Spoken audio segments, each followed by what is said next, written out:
Passer toute la journée à appliquer du goudron ou de l'enrobé, c'est physique et ça n'attire pas la main-d'œuvre. Pourtant, cette société créée en 2014 ne connaît pas la crise, sauf celle du recrutement.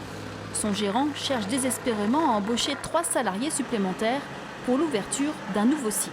Est-ce qu'il n'y a pas eu des formations non adéquates pour des jeunes sur le terrain qui ont été poussés vers les études, la fac, les études générales et dorénavant avec le papy boom, les départs en retraite, est-ce qu'on a pu la main-d'œuvre en face qualifiée par rapport à nos besoins? Cette petite société de travaux publics fait pourtant des efforts pour conserver ses 18 salariés et pour en recruter d'autres. Elle propose des salaires variant autour de 1 800 € net par mois, des primes et des outils adaptés à la pénibilité des métiers. Le camion est télécommandé à l'avancement, c'est-à-dire que le chauffeur avec sa manette fait avancer le camion et distribue l'enrobé. Ça lui évite de monter et descendre quasiment 200 fois dans la journée. Le travail ne manque pas non plus dans cette société spécialisée dans la messagerie de menuiserie.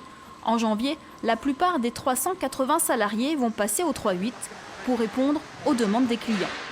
Cette entreprise de transport et de logistique a déjà embauché 83 personnes depuis le début de l'année, mais elle se heurte aussi au problème du recrutement. 50 postes, essentiellement sur les quais, ne trouvent pas preneur. Ça va devenir hyper compliqué. On va aller dans des détours qu'on connaît déjà, c'est-à-dire monter sur des heures supplémentaires très importantes, donc réduire naturellement notre rentabilité. Et puis on risque d'aller à l'érosion de nos équipes qui vont être fatiguées de trop travailler et on ne va pas faire avancer la machine. Le but aujourd'hui, c'est de recruter des gens, de les former et de les garder.